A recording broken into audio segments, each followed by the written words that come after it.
Hello students, today in 9th standard science we are going to start with chapter number 14 and the name of the chapter is natural resources.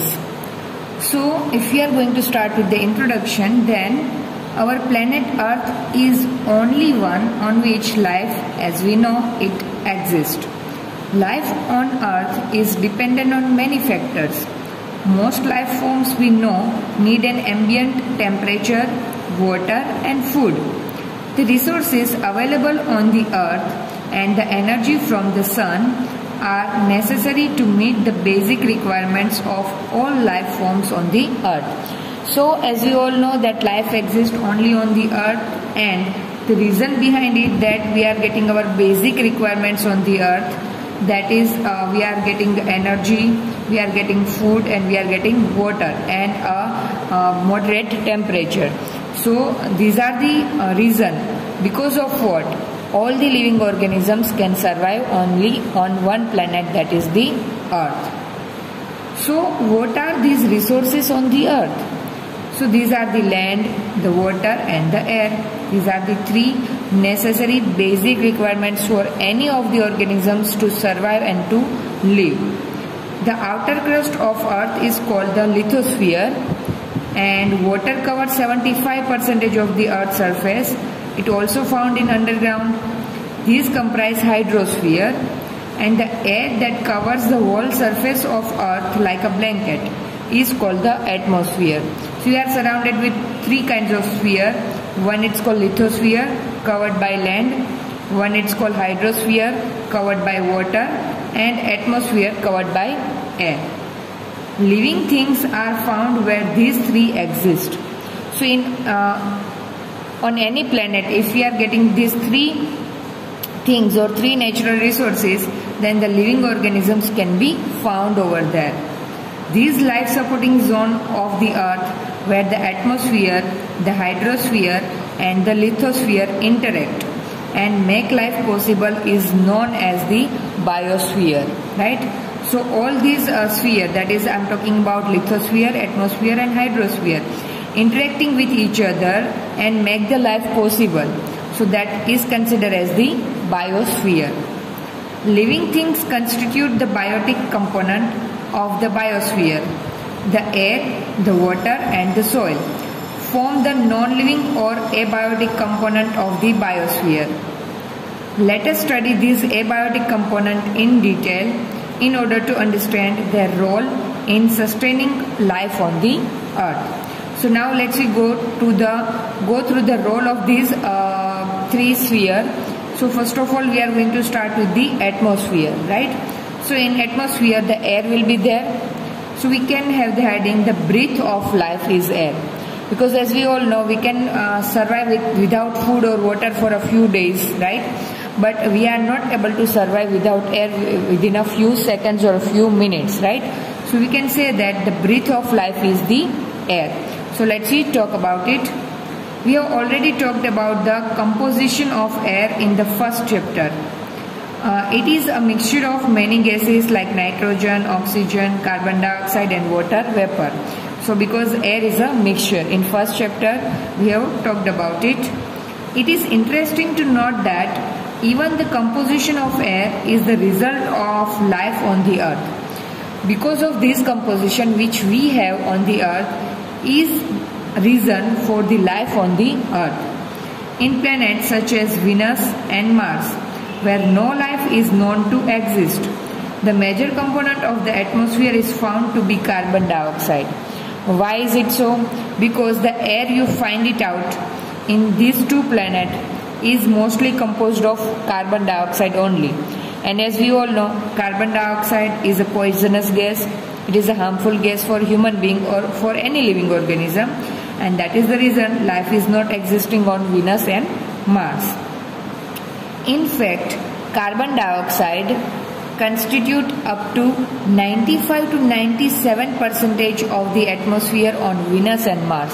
So you can get to know the proportion. And if we are going to compare this proportion of carbon dioxide with the earth, then in the earth the proportion of carbon dioxide is only 0.03%. It may be vary, but it would be up to 0.03%. So we can compare how much less amount of carbon dioxide on the earth, and that is only the reason the organisms can survive.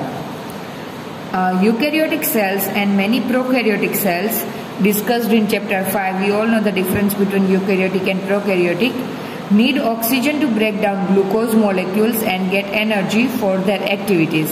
It means we can also say that any of the living organisms will require oxygen to break down the complex molecules of the food into simpler and to get the energy. This results in the production of carbon dioxide. Another process which results in the consumption of oxygen and the concomitant production of carbon dioxide is combustion, right?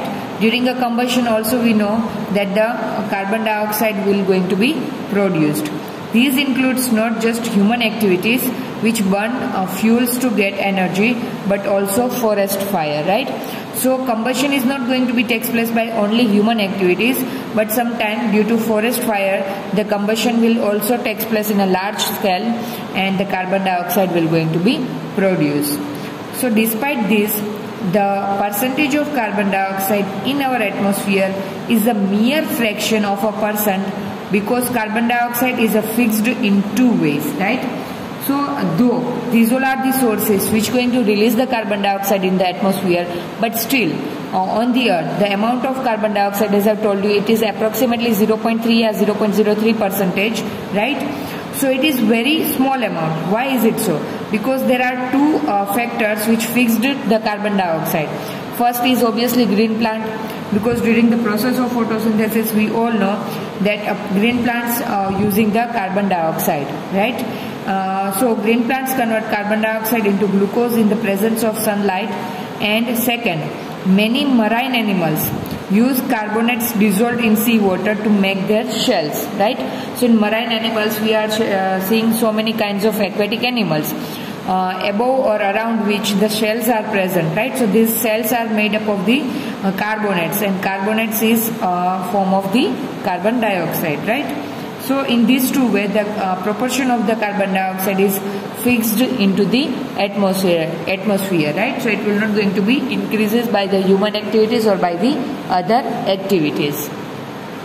Now let's talk about the role of the atmosphere in climate control. Now how the atmosphere will control the climatic changes, right? And how it will control the climate. So let's go through it. We have talked of the atmosphere covering the earth like a blanket. We know that air is a bad conductor of heat. The atmosphere keeps the average temperature of the earth fairly steady during the day and even during the course of the whole year, right? Okay. So see, atmosphere will work as a blanket around our earth, and air is a bad conductor of heat, right? So because of that, what happened? The average temperature of the earth will remain steady. It means there is not that much difference between the day temperature and night temperature. As you have studied about the universe, so you have, get to know about the different planet, then there is a drastic difference between a day temperature and night temperature, and because of that reason life is not possible on that kind of planets. But if we are going to consider our earth, then on earth the temperature difference is not that much, and because of what? Because of the atmosphere around the earth. So the atmosphere prevents the sudden increase in temperature during the daylight hours and during the night. It slows down the escape of heat into outer space. So think of the moon, which is about the same distance from the sun that the earth is. Despite that, on the surface of the moon with no atmosphere, the temperature ranges from -190 degrees Celsius to 110 degrees Celsius. So you can get the difference, where night temperature would be minus 190 degrees Celsius and day temperature would be 110 degrees Celsius. So that is obvious thing that the life cannot be exist on the moon. So why this temperature range is there in the moon? Because the moon does not having any atmosphere. If the atmosphere will be there, then it is a provide a blanket, because air is a bad conductor of heat, right? So on the basis of this, we can say that the atmosphere will control the climate.